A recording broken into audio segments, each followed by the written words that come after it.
this isn't just a moment about abortion rights, it's a moment about democracy, and how well our democracy works. Yeah. And so it's 100%. It's a lot. We got to address the suburban women problem because it's real. Welcome to the Suburban Women Problem, a podcast from Red, Wine, and Blue. Hi, everyone. Thanks for joining us. I'm Rachel Vindman. I'm Jasmine Clark. I'm Amanda Weinstein. And you're listening to the Suburban Women Problem. I missed you all last week while we were taking a break for the American Fabric. Rachel, the American Fabric series was so great. I loved every episode. I thought it was so important. And it was actually really, and I know I told you, it was really interesting to hear from women because I feel like when we talk about immigrants, for some reason, we're like assuming it's all men. And it's like, oh yeah. We often do tell a story from a male perspective. But I think we addressed it that it used to be a lot of male migrants coming to work. And that's what we saw, especially in our southern border. So I think there's like an over focus on that. But we see now there are families, children, women making arduous trips over the Darien Gap, which was once thought to be not passable at all. And we have small children crossing. So the narrative has changed, and we have to understand that if we're going to discuss it intelligently and react to, some of the things that people are saying so that we can, say it clearly. But I loved hearing, especially just from the women who are immigrants, and their experience, because I think it's so relatable to all of us as women, mothers, in a different way than any stories that are told. So, and I have to give the biggest thanks to our producer, Amy, who makes this show incredible. Yay, and also made my dream idea of the American Fabric. And I hope that everyone was able to listen and learn something from it and be able to have a conversation, This week, we're talking to Jessica Valenti about her new book. She writes a newsletter called Abortion Every Day, and she just published a new book, Abortion, Our Bodies, Their Lives, and the Truths We Use to Win. Just last week, Trump told women that he'll make us happy and, quote, no longer thinking about abortion. And Bernie Moreno, who's challenging Senator Sherrod Brown in Ohio, called suburban women crazy for caring about their abortion rights. So let's just jump into it, ladies. Are we crazy for wanting our rights? By the way, I was in Ohio when that happened last week, and it didn't go over well with the suburban women I was with. Weird. It did not go over well. And we have talked about this, calling women crazy. Again, tale as old as time. Come up with something new. They're still calling us witches and calling us crazy. Come on, come up with something new here. It's I know there's no new or hysterical. Remember the woman at Arlington National Cemetery? She was hysterical. She had a mental health moment. So good job. You have offended, you've just downplayed any kind of mental health issues. And you have offended women by calling whenever we stand up for ourselves or enforce something, then we are, quote, hysterical. Awesome. Well done. I just don't understand their tactic for courting suburban women. We are clearly an important voting bloc for 2024. It's really, to me, this idea that, I know how we can get them to vote for us. We should call them crazy for wanting to have control over their own bodies. They love when we do that. I'm oftentimes very confused about what they talk about in their strategy rooms or in their strategy sessions for how to get more votes. Because on the one hand, they recognize they have a suburban women problem. And on the other hand, their solutions to this problem seem to just make the problem bigger. And I love how they still perpetuate the stereotype that the only people who are seeking abortions are people who are just unhappy and just don't want to have a baby. And while, yes, some people, and which is their right, do not wish to remain pregnant if they become pregnant, that is not everyone's story. And that's the whole point of abortion rights. We don't know everyone's story. We don't know everyone's reason. And so it's not just a matter of, oh, we'll just, I'll just make you happier. And if I'm the president, you'll be happy. And then you'll just want to have all the babies. Like, that's like not how life works. Oh, God. I hate talking about him, but he has gotten so unhinged. Just this weekend, he said that President Biden became mentally impaired and Kamala Harris was always mentally impaired, like she was born mentally impaired. So it is insulting both to individuals who are born with developmental delays, but also I seem to remember a debate where he got his clock cleaned by Kamala Harris. So what does that say about him? Oh, that's such a good point. That's a cell phone, my friend. Like, that was ridiculous. But, another thing that Bernie Moreno said in his thing was that he doesn't understand why women over 50 care about abortion. I mean, I just I can't even. So really only Bernie Moreno, only men who can't have abortions are allowed to care about abortions, not women who can't have abortions. It's just ridiculous. And the other thing is, I think he completely misunderstands his job.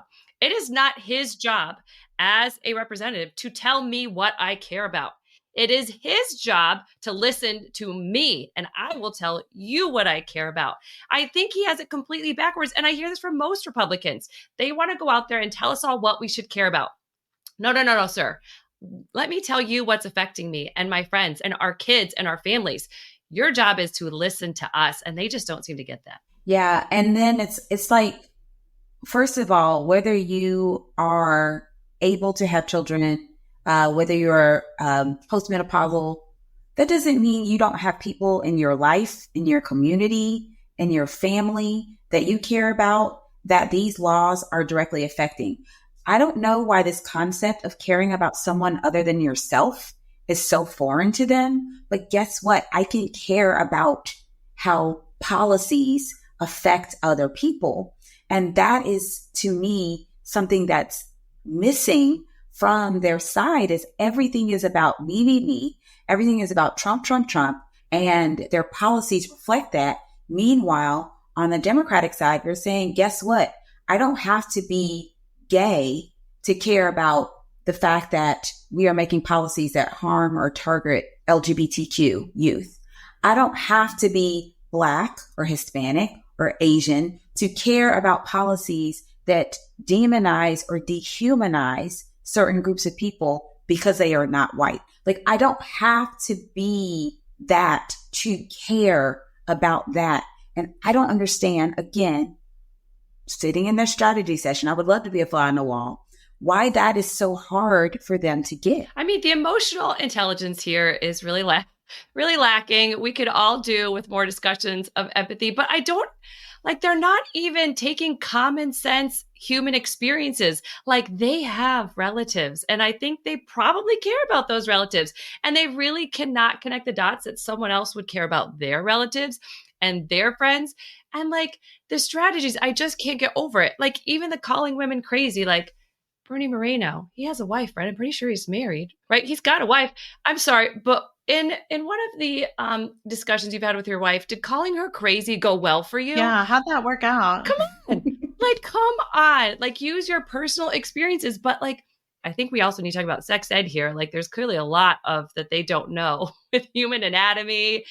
And this continues to be. I mean, I really thought that at least this might open up a discussion that people might seem to learn something. And apparently that has not happened. It is just absolutely not happening. But, I think we've all seen the truly tragic footage coming out of North Carolina, in particular, Western North Carolina. I know, Jasmine, you were affected by the storm. We were very temporarily affected by the storm. But what's happening, guys, is North Carolina has a Democratic governor, but we're seeing Republican governors refusing to admit that they need federal aid. And the politics of it are getting in the way of getting people what they need, people that that have paid into it, that deserve this. And it's a political issue. And I do feel like Democrats are often very bad at highlighting this because we just want to get stuff done. And especially elected officials want to get stuff done. But when there is this kind of obstruction, it's important to point it out so that people might understand why FEMA is not in their area, et cetera. Maybe you have more insight into it. Well, what I would say is here in Georgia, we're not turning FEMA away. We are accepting the help. But the problem I always have is our elected officials use this as opportunities to like take shots at each other. Like, this is not the time for that. Let's just make sure that people are taken care of.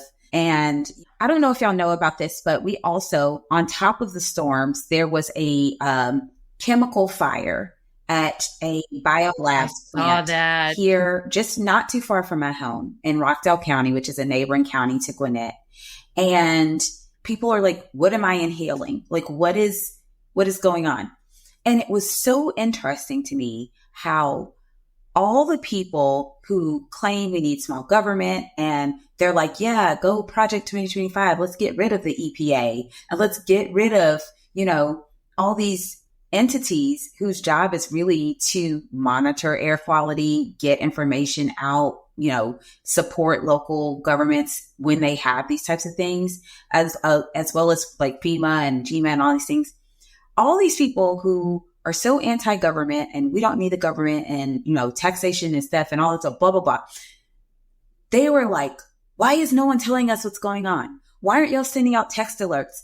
Is this dangerous? What are we supposed to do? This is your job. And I'm like, it's so interesting how you want government to work when something goes wrong. But for whatever reason, when everything is, quote, fine, you think that government is completely useless and there's no reason for it. There's no need for it. And we need to like get rid of these agencies that are doing the thing that you now want to be available to you. So whether it's the hurricane or that point is still the same. There are these people who don't recognize, like, for example, Project 2025 wants to get rid of the National Weather.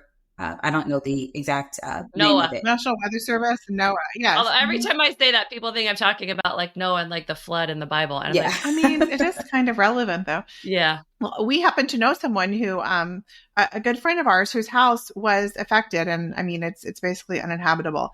They had 2 or 3 feet of water, and he was talking to a meteorologist, and the issue is the way the climate's changing, and the Gulf is so warm. When hurricanes like come into that area, we're going to see more of these like rapidly intensifying, like kind of seemingly coming out of nowhere situations. And that is what happened with this. And then it just went, and, I was in Oklahoma over the weekend with visiting my grandmother. So a lot of news was watched, and they said in Western North Carolina, they got 42 inches of rain in 2 days. And the local meteorologist in Oklahoma said, we get 42 inches in a year. And they got it in 2 days. So this is one of those situations where we're like, it's the effect of climate change that we're all paying the price already. Like, don't think we're kicking the can. It is here. It is real. And when we desperately need our government to be able to work together, we have so many that are undermining the entire process. But I think that's built in, because if you look at, so it reminds me of the COVID response. When you had so many of the conspiracy theories around COVID, what we saw here in Ohio is that people actually disbelieved that their loved one died from COVID and were then physically assaulting doctors and nurses, saying that they lied and it was, you killed them. And this was not just like one incident. This was many. And so I get worried the same with climate change. Like, they have been told that this is not a big deal. This is a hoax. It is not made. All of the lies have been told. So then when something like this happens, where you have a big climate event and you get people who don't believe it, who then immediately turn to these crazy conspiracy theories of it was the Biden administration controlling the weather, and they're the ones where homes are flooding. Because it's easier for them to believe that. It is more comfortable to believe that than to believe. We talk about this a lot. It's more comfortable for them to embrace that than to say, maybe I was wrong about this. I mean, it's hard for a lot of people. I mean, maybe me, to admit they were wrong. No, which we never hear that when they're like, oh, it turns out like people rarely have some self-reflection there. Like, I mean, one who we talked about, it's like, I don't think Mark Robinson has no self-reflection with like, holy cow. I know we don't have time to get into all of his stuff, but wow. But we do, actually, because we have a guest from North Carolina, so we can absolutely ask her. I think it's a good time to bring her on. So we're bringing Janice Robinson, Red, Wine, and Blues Program Director in North Carolina, back to join us. Hi, Janice. Hi, everybody. I have to say, Janice's episode that she did with us like years ago is one of my very, very favorites. And her story of why she fights has really resonated with me for several years. So, and I always love seeing Janice. So it's great to see you. It's great to have you. Okay, we're just not going to waste too much time talking about Mark Robinson, but what is the reaction in North Carolina when the news came out about him? Although we should probably recap. Can you also recap what was the most recent news about Mark Robinson? Yeah. So, well, there was a report that came out about him posting on a porn site some of his usual crazy stuff. And so there was this, storms around that, and CNN picked it up, and several of his staff has resigned and so forth. My attitude has been, he has said so much crazy stuff. It's like, it's already out there. And so, hey, we got a lot to run on, and we are part of a coalition called CARE, Coalition Against Robinson's Extremism. And so we've been working on messaging around him for a year and a half. And so we got a lot of stuff on him. And so the latest was some stuff that supposedly showed up on a porn site.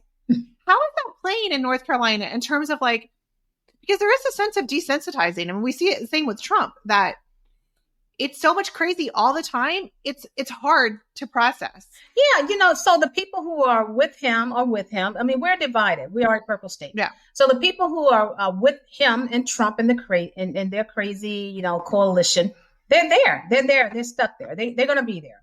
Those of us on the other side who are determined that he cannot be our governor, because we're still working to try and make sure that happens. And he's down 14 points. He was down 14 points for the last 2-3 weeks. Not that we are going to lighten up in terms of our efforts to make sure he doesn't become our governor. So it's divided. My issue is with the media folks who are, a lot of times they want to hold progressive candidates to a higher standard, VP Harris, to a higher standard than they do with Trump. Why don't they ask him about his policy plan? Where's his policy plan? He's got a concept. He has a concept, right? just a concept. I mean, a lot of what we hear too, when we hear about this craziness and what crazy thing did they pick up? We hear so much talk about the crazy, that we're inundated with the crazy things that Mark Robinson says, or that Trump says, or Vance or Moreno. We could go through the list of all the crazy stuff that they're all there saying. But what we're not talking about is what are the issues that I care about, that your family cares about, that people in North Carolina care about? So what are the issues that you're hearing that suburban women in North Carolina talk about? What should we be talking about? What are the real issues? I'm glad you asked that question because these are the issues that we have uploaded in our rally tool in North Carolina. For those who may not be familiar, this is our rally, is our Red, Wine, and Blue, our web-based platform that we're using to help our volunteers to mobilize people in their network using relational organizing. Relational organizing is 22 times more effective than the traditional strategy tactics like canvassing, phone banking, text banking, 40 times more effective than writing postcards. And that makes sense when you think about it theoretically, because people will listen to the people that they know. I don't know about you all, but I'm getting all these text messages and from people. I am not responding to any of them. I keep just putting in stop. I'm going to. I have typed stopped probably 192 times. Sorry, I hate to say that. But stop texting me. So the issues for North Carolina, first of all, public schools. We are because the General Assembly has a supermajority, thanks to Tricia Cotham, the Democrat who switched her party affiliation to Republican and gave them the supermajority. We have plans for her. We're going to make sure she does not get reelected. And I live near her district. So because the Republicans have control of the General Assembly, they have been wiping out rights in North Carolina, voting rights, reproductive rights, abortion rights. They are dismantling our public schools. They have been working on dismantling our public schools for the last 30 years. So we care about public schools. The women in our network care about our abortion rights. This abortion ban, this 12-week ban, it is a ban. We care about gun safety. We care about voting rights, and we care about stopping this discrimination against the LGBTQ community in the Black and brown communities. They have gone after DEI in our university system. We have one of the strongest university systems in the country. They're dismantling that too. So what I say to our volunteers and even to my team, you know what? Turn off social media, turn off the TV. I canceled CNN and MSNBC 3 years ago. We don't need to watch that stuff. We just need to keep our head to the grind, our nose to the grind, and get people to the polls so that we can take back our rights in North Carolina. So you mentioned y'all's 12-week ban on abortion, and here I'm in Georgia, and we have a 6-week ban, and it's really actually been devastating. Unfortunately, we got news after they finally, did the reporting on deaths that have, happened in the state of Georgia, maternal mortality. There are people who are dying, literally dying from our abortion policies. And so you mentioned y'all's 12-week. Could you expound on that a little bit more? Like, what is the actual situation on abortion rights in North Carolina right now? And why is that in particular personal for you? Yeah, it's personal for me because I went through one of those back alley abortions when I was 15 years old and almost bled out. My mother did not take me to the hospital. She cared for me at home. And from what I'm hearing about what's going on with women today, I could have bled out and bled to death. I think about the young lady in Georgia recently who about 2 weeks ago that died. She came to North Carolina to get an abortion. I am a volunteer. I'm a volunteer escort. It is personal to me. I don't want to see any other person, woman, go through that. It was horrible. It was horrible. The issue is that they are taking the control out of the hands of women, along with their doctors, their decision with their pastors or whoever. I tell people, as someone who spent 4 years in full-time ministry, I had to come to a resolve about the whole faith thing about it. And I know the scriptures that people are using, but I'm gonna tell you what. And I've been a pro, I guess, for abortion rights probably for 35, 40 years, because I made the decision, regardless of what I read in the scriptures, I do not want some government official trying to tell me what to do with my body. And so that's what it is for me. It's none of their, like as Walt said, mind your damn business. I love that. It's none of your business what's going on with me and my body. And so I don't want no government official trying to control us. Janice, I have to ask, with all the craziness that you have in North Carolina, I mean, this nonsense with Mark Robinson, what do you say when you talk to people or people on your team talk to people, to women, and they're like, I just can't. It's too much. I don't know what to do or say. I'm like, I just want no part of it. I don't want to have anything to do with it. What do you say to those women, to those people? Well, we're not hearing a lot of that. Love it. Oh, okay. The women in our network, the 27,000 plus in our network, fired up or fighting like hell. They are pissed off. Hey, what the sweep said, suburban women engaged and pissed off. We're empowered, engaged, and we're pissed. And so we are working like heck. I haven't heard any of that. So now, with one of my coaching sessions with some of our GOTV organizers this morning, one shared about a conversation she had with someone who was, it's kind of like really pretty much a Trumper, kind of person. A key thing is to not really allow yourselves to get distracted by MAGA people who just want to debate stuff. We don't have time for that. So we don't indulge in those conversations. If somebody is a conservative, because we do have conservative women in our network, and I'm proud of that, because women across the political spectrum is concerned about having rights and having a public schools in North Carolina. Yeah. So if people want to have a conversation or need a little bit more persuading, hey, we're here for you. We're ready. But if somebody just wants to kind of jab and stuff about idiot Trump and all this craziness, it's like, I don't have time for that. We don't have time for it. And we're not going to get distracted by those folks. Oh, I love that. There's a lot of bad faith arguments that they just want to distract and stop talking about the real issues that are really affecting people. But I also love that you mentioned like your faith. And I feel like one thing that the right does is they have co-opted faith in general. And when they talk about faith and having faith, they talk about it as if it is only Christians. Typically what they're saying there's white Christians who believe a certain way. And even the media talks about evangelicals. Who they're talking about really is white evangelicals. But we don't often, and they've co-opted, in my opinion, they've co-opted some of this faith, but we don't often hear the same talked about with, there are people on the left who also have a faith, and we don't hear about that as much. Exactly. And I say they've hijacked Jesus. They've hijacked Jesus. 100%. I mean, talk about the whitewashing. They're like, hey, here's this Jewish man, and we're going to pretend that he is like some white boy from the United States. Like, oh, okay, that's weird, but no. Exactly. And I tell you, there's the couple of documentaries are going around. We are helping with we are doing the call to actions for a lot of the screenings of Bad Faith. If you haven't seen it, go see it. It's about Christian nationalism. And I'm going to tell you, I was so angry.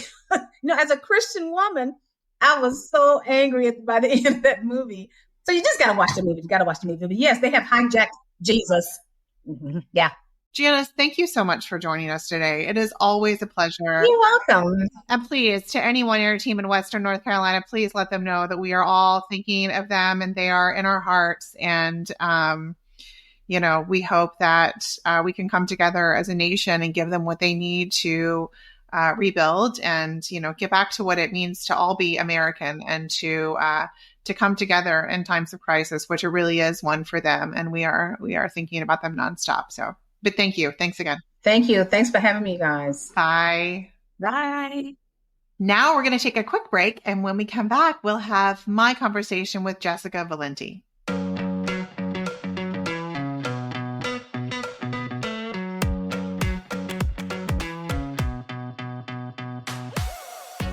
Janice and Rachel were just talking about Rally, our online platform to keep track of everyone you're talking to about the election.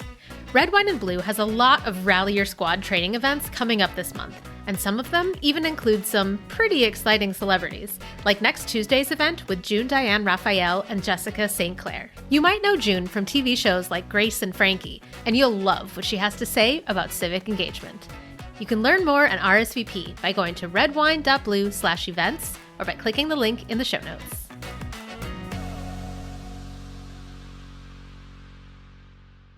Today, I'm joined by a true champion for reproductive rights. She has a Substack newsletter called Abortion Every Day, and her new book is Abortion: Our Bodies, Their Lies, and the Truths We Use to Win. Jessica Valenti, thanks for joining me on the podcast. Thank you for having me. Abortion Every Day is exactly what it sounds like. You write a newsletter about abortion every day. What kinds of abortion-related topics do you talk about, and how do you find the will to write one every single day? The will, I think, just comes out of necessity. I think, all of us who care about this issue are sort of doing whatever we can, whatever contribution we can make. And for me, this is it. In terms of what I write about, it's really everything.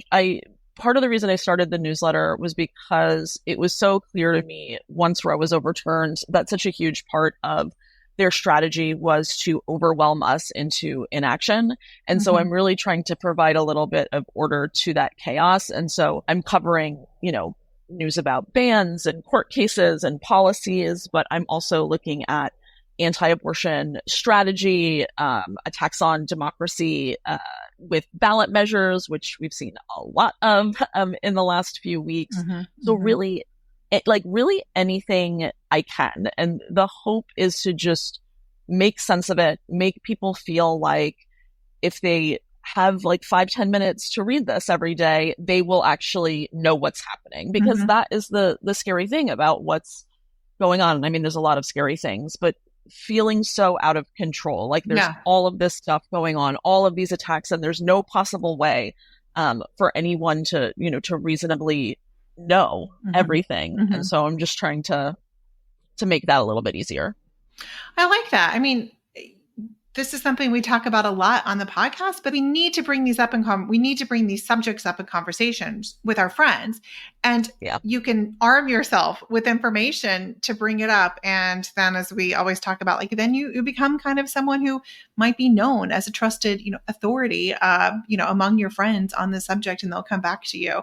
And then also it helps us sort just the total avalanche of misinformation that we're constantly with, which, speaking of which, extremists claim that no one is actually being denied healthcare because of abortion bans.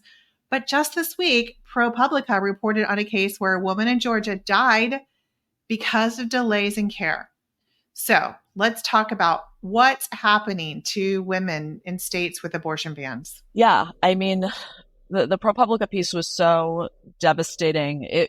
I'm so glad that it was ProPublica that published this piece and really did her story justice. The truth is, there are a lot of deaths that are happening. We're just not hearing those stories, both because a lot of mainstream media outlets don't want to cover them. They're not comfortable. They get caught up in legal.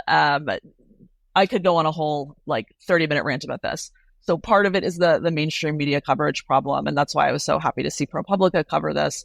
And then the other piece of it, which is actually sort of a weirdly good piece of news, is that I think a lot of anti-abortion activists are protecting these families. When someone comes forward with a story about their loved one, about someone in their family, someone they know, I think a lot of activists are being honest with them about what to expect if you decide to go public with this. In that way, it's actually good. People know, are being told the truth about what they can expect if they go forward with these stories. And a lot of the time it means possibly, having your loved one's life combed over by this right-wing media machine, which no one really wants. And so we're not hearing the vast majority of post-Roe death stories. And there are a lot. Yeah. At the debate, Trump repeated the lie that some states allow after-birth abortions. Okay, which is just murder, and it's illegal everywhere, to be clear.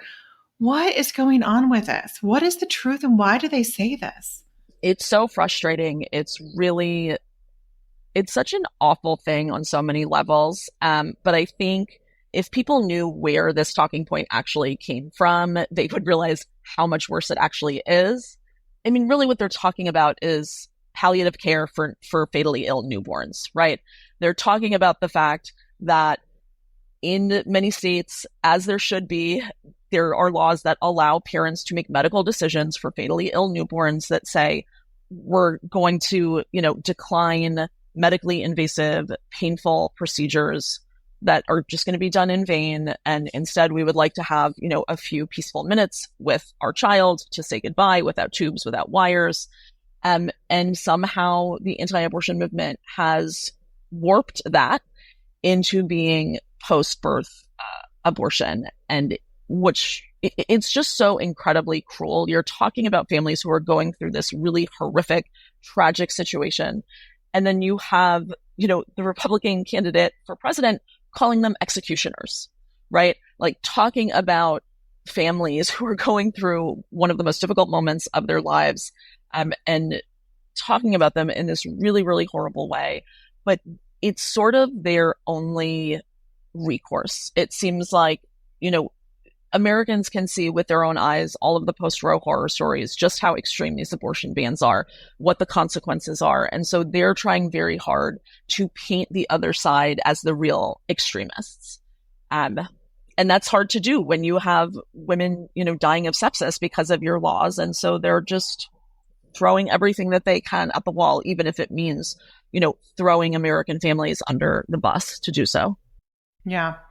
I think that's really important. I remember when our daughter, who was born very early, she lived a week, and then we made the decision to remove her from life support. And actually, we had to make the decision whether to resuscitate her after she was born, and we did. And then, no one can tell the future. So we didn't know if she would have issues. And I really empathize with these parents who are trying to figure out what to do. But also, like, if she was just under 24 weeks, if we hadn't elected, I mean, she would have been born. There was no way to stop it. And she just would have died because she couldn't survive on her own outside my womb.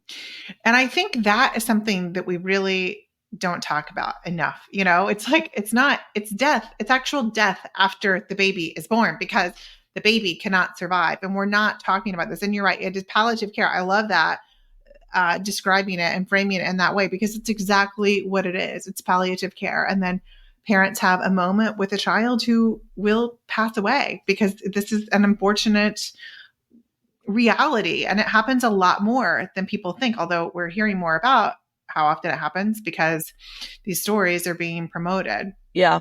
I'm so sorry that you went through that. And I have heard from so many people with similar stories, who are horrified by, one, that their stories are being used as sort of like political fodder. And two, the idea that like in that moment that you wouldn't have a choice, that you would have no say, is just, it's just a nightmare idea. Yeah. On that night, when our daughter Sarah started not doing well, and the doctor sat us down and was like, he was the neonatologist, and he said, like, here's the deal. And we had to make a decision. And the thing is, if she had stayed in the isolette, she was struggling. I mean, we could easily see she was struggling. So I also think what this brings to me so much in this whole discussion is the lack of trust of women to make decisions, that no one trusts us to do the right thing. It's like this assumption that someone else has to decide because you could never be trusted to, and this like just evilness that's pushed on us is very bizarre, but it definitely exists in this space, a lot of this projection of evil, and that women will never do the right thing, or most won't. So we have to take away their choice, and we have to limit it, or who knows what's going to happen. Yeah.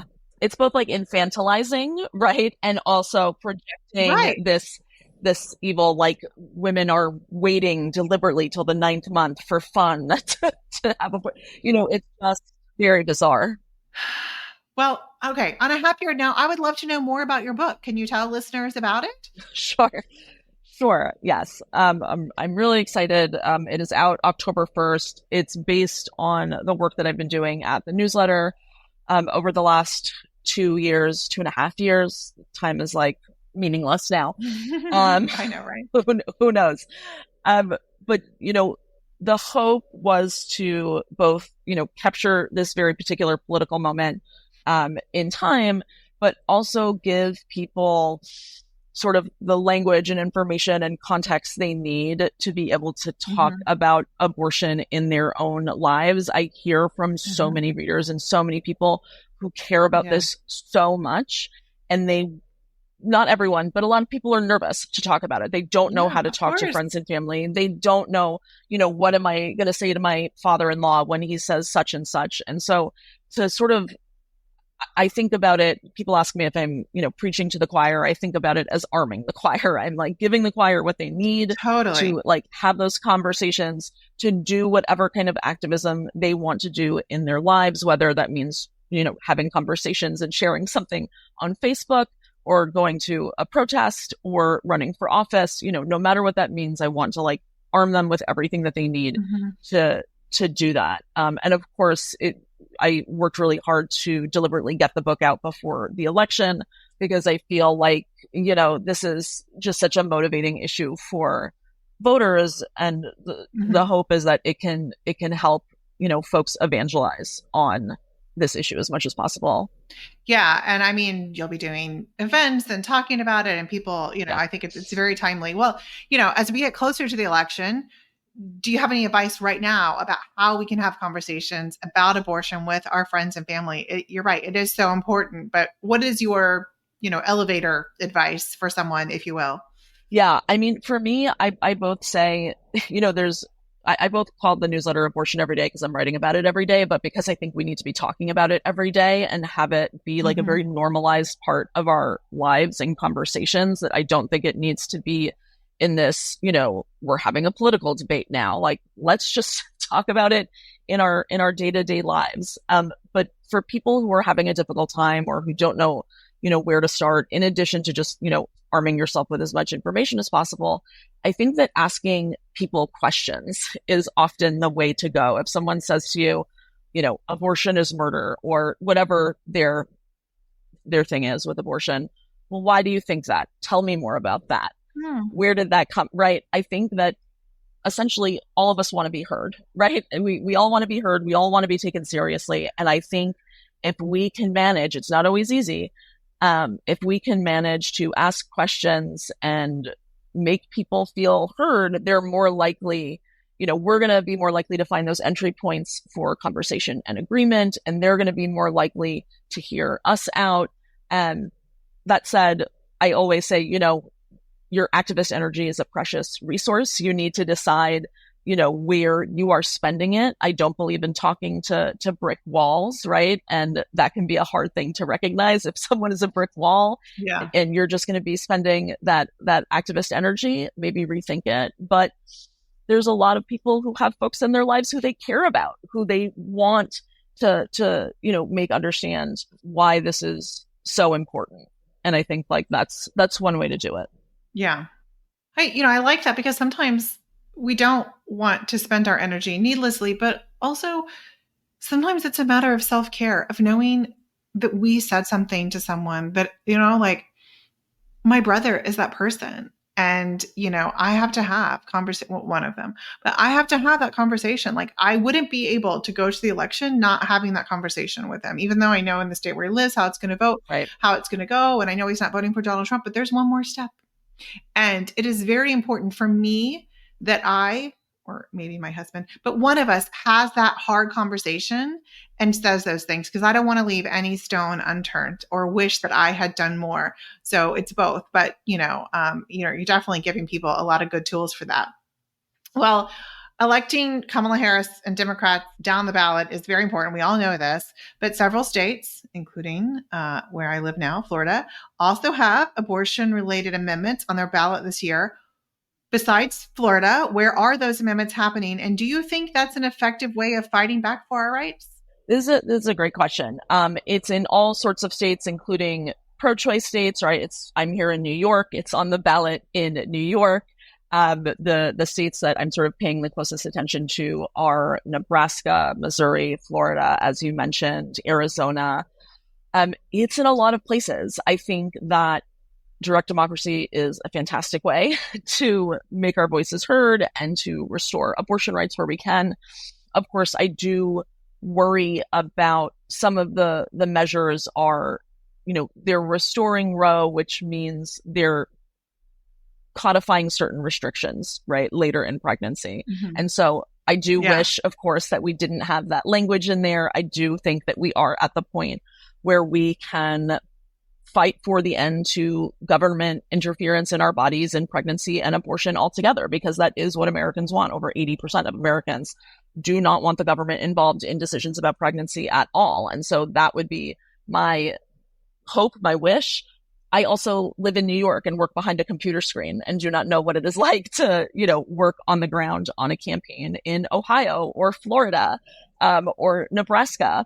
And so I have such a tremendous amount of respect for the activists who are there doing this work, just trying to, stop whatever damage that they can. What has been most interesting to me, though, about these ballot measures is just seeing how desperate Republicans are to stop them, right?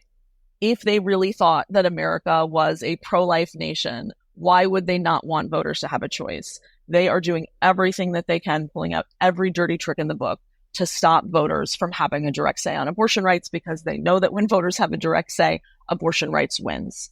And they don't care what voters want. And so to me, this isn't just a moment about abortion rights. It's a moment about democracy, and how well our democracy works. Yeah. And so it's 100%. it's a lot. It is a lot. I like to frame it as, we know 80% of voters want this, but in so many states it's restricted, and that is minority rule. That means the people you are electing are not representing the views of the constituents. Yes. Otherwise, we wouldn't have this disparity. So we have the power to take it back. We need to use it. And even when it's in Florida, it's 60% that we have to, get to. And it's a high number, but I will tell you, Ron DeSantis has tried to raise money to fight it, and he hasn't been successful. He has not been able to raise money. Now he's trying to steal it from the state. There's a lot of weirdness, but yeah, it is Ron DeSantis. But I mean, there is, but you see, there's a reason for that, just as you said. Well, it has been so great talking to you today. But before we let you go, we do like to ask our guests some rapid fire questions. Are you ready? I think so. Okay. It's pretty easy. What's your favorite place to go on vacation with your family? Woodstock, New York, upstate New York. We like it. Yeah, upstate New York is amazing. You've been very online, as the kids say, for a long time. What do you miss most about the early days of the internet? Oh man. Like old school comment sections. We still have that, and we have that at Substack, and that's why I'm so grateful for the newsletter and for the community there. But there was something very special about those early blogging days and the comment sections and the community in there and getting to know people. I do miss that sometimes.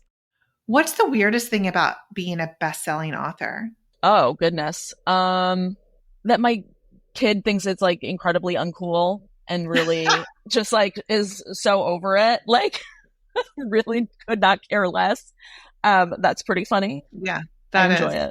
Yes, I agree. My husband has another book coming out next year, and she's like, "Oh, are we going to have to go to all those places again?" And I was like, "Yeah." Oh, I know. Yeah, rough life, I know. right, It's kid? just so hard. Well, where can our listeners go to learn more about you and your work? I mean, abortioneveryday.com is definitely the best place. That is where I am spending all of my time these days. Of course, on all the socials as well. And I have been dipping my foot into TikTok, which is a trip. But abortioneveryday.com is, I know. Can you imagine? I waited for years. I lurked for years before I started making videos. But it's a good time. Well, thank you so much for joining us. It's been a pleasure to have you, and best of luck with your book. I look forward to reading it. Thank you. Thanks for having me.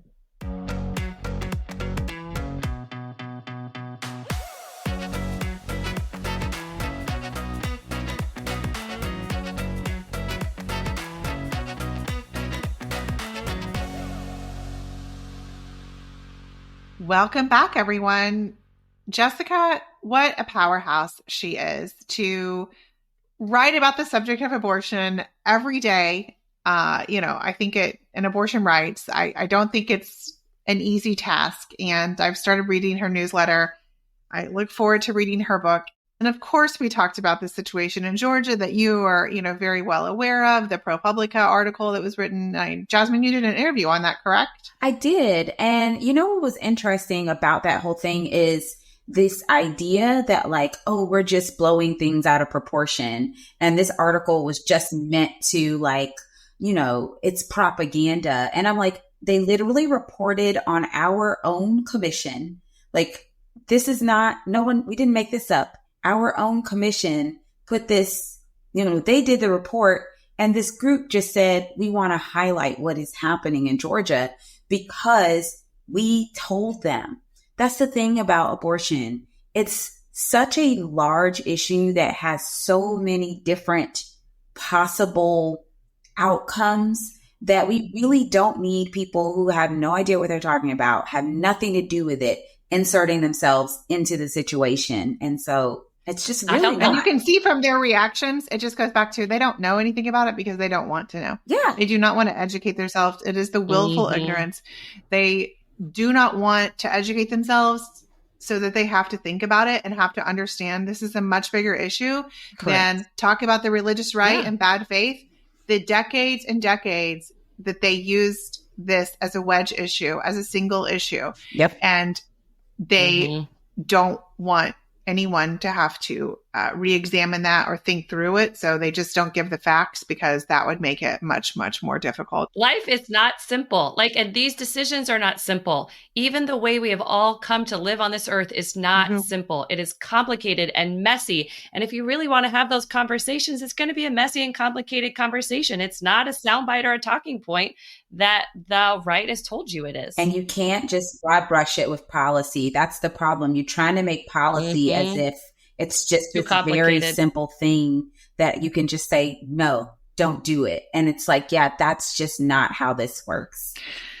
Before our Toast to Joy this week, we're encouraging everyone to join Rally. We talked about it with Janice, but this election will be won or lost by the conversations we have with our friends and family. So let's make sure we're talking to everyone we know.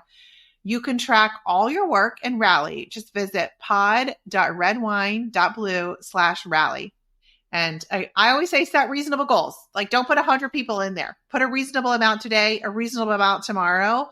I like to do that too. But yeah, just a little bit. Don't make it possible. We're all busy, but do your part, and you can do it in 5 minutes a day. It is really, truly that easy. I wouldn't say it if it wasn't true. So, Amanda, what is your Toast to Joy this week? So we had an event for the Hudson Community Foundation, and every year your pictures were so cute. It was like a 40s theme. Yes, I loved it. Channeling my grandmas for that, and they pick a different kind of project or something to donate the money to, and they picked the inclusive playground that I've been working on with some of my great mom friends and other parent friends, and we raised so far over $30,000 for the inclusive playground. And the audience was actually mainly people who don't have small kids. So we kind of went in there knowing this audience, and just because of our area is not known for being a blue area. And a lot of them were really triggered by the word inclusive coming into it. Right? Because we have, because of what the right has done to the word inclusive. And so we've also gotten the advice of hey, don't say the word inclusive. And we have really taken the strategy, which you guys might disagree with, of no, we're going to say inclusive because that is what it's actually called.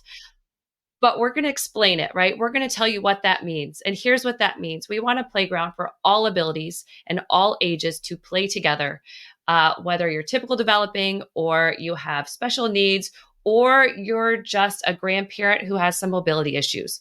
We want everyone to play on this playground together. And that was it. And that's an inclusive playground. And it was really great to see the reaction of, oh, I get it. This is great. I'm for this. And it was really nice just to hear, once we have that conversation, we can get it over some words that we might have had some misconceptions about. But it was a great event. And I was really excited to see how excited the whole audience was to get involved. Well, good for you for educating people too. Not only what you did, but inclusive doesn't have to be a bad word. My goodness. Yes. Oh my gosh. I love that y'all took that approach. So I do think that oftentimes people do take the approach of just don't say the word and trigger people. But then I hate the messaging that recommends that. I just hate it because then you're always tripping over yourself. Just explain something. It's much better. You only have to do that one time rather than coming up with creative ways to say things that just, this is what I mean when I say inclusive in this context. Yeah. By the way, inclusive in general is not bad, but yes. I know, I'm fine with it. Yeah. Well done. But yeah, the word itself, I know. All right, Jasmine, what is your toast to joy? All right. I was trying to think of a good toast to joy because this last week was a little crazy. It was a little hectic with, hurricane stuff and preparing for that and power going out and, all these little things. And so I think my toast to joy is going to be to the people who are not slowing down on their messaging, especially and just talking about what's important to the voters, even in the face of all this pushback from Republicans of oh, no one cares about abortion rights and stuff. So this weekend we had a rally for Amanda Thurman and Candy Miller. We're still talking about this, and we're not going to stop talking about this. And there are people who really want us to, quote, shut up about it, and we're not going to shut up about it. And so I appreciate this. And one of the reasons why I appreciate this is because the unfortunate reality that I see from my perspective, and again, this is my perspective, is a lot of times when Black women die, people don't really care as much. It just doesn't rise to the top. And so I appreciate that we are talking about these two people because their lives were just as important, and these policies put their life, caused them to lose their life way too soon. And it doesn't matter if they were Black or white or anything, but I am just appreciative of people saying their name, elevating their story, and putting people on notice that we are paying attention and we're not going to stop talking about it. So, Republicans want to try to convince us that no one cares about abortion rights and we're, quote, crazy if we do. But the truth is we do. And people appreciate when you're willing to stand up for them and stand up for their nieces and their nephews and their daughters and that, anyone that might be affected by these things, because those two people could have been anybody. So my toast to joy is to elevating the issue and not holding back even when people try to shut us down. I love that because we have had the data and research that shows that more abortion restrictions lead to higher maternal mortality, right? But those are numbers, and it is so hard for us to really grasp those numbers and what that really means. And you're like, I don't know, it's a number and they say this, but to have a name to go with those numbers. So it's not just a number, it is a person. And it's really important to do both and to have those names and to tell those stories. Absolutely. All right, Rachel, your turn. Well, I missed you guys last week, so I have 2 toasts to joy. I'll make it really quick. I've gone around, I've traveled, I've been talking to women. It's been great. I was in Arizona, Ohio, North Carolina, and it's just, I wanted to go out and talk to some women and just tell them thank you for what they're doing and to remind them that they're making a difference and that they've made a difference in the past and their voices are important and to not stop. And then my other toast of joy is to my grandmother, who I saw this weekend. She's recovering from a slight stroke, and she turns 98 today. Today is her birthday. So happy birthday.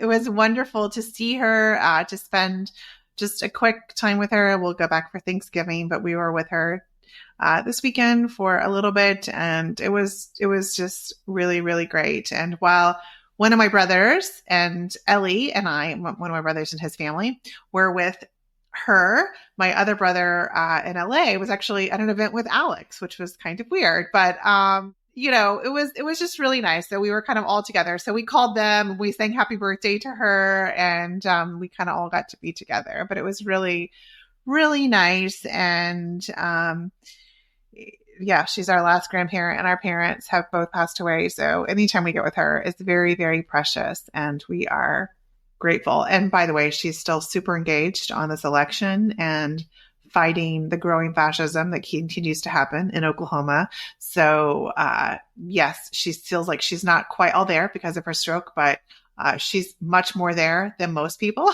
And in fact, she called me to ask me what the Biden administration is doing for the hurricane efforts, recovery efforts, because some of her friends were buying into this nonsense that the Biden administration isn't doing anything. So she called me to ask me on my way home, on my layover. She wanted to know because she wants to call them and tell them. Yes. So go grandma. Bam, 98. Yes. Okay. She's going to push back. Yeah.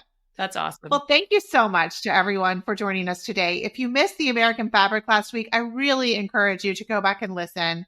I'm very, very proud of the work we did there and the information we provided. So please listen. And we will see you again next week on another episode of the Suburban Women Problem.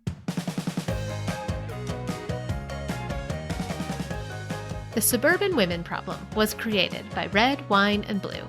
Our producer and editor is Amy Thorstensen, our project manager is Lindsay Quist, and our editorial assistant is Abigail Martin.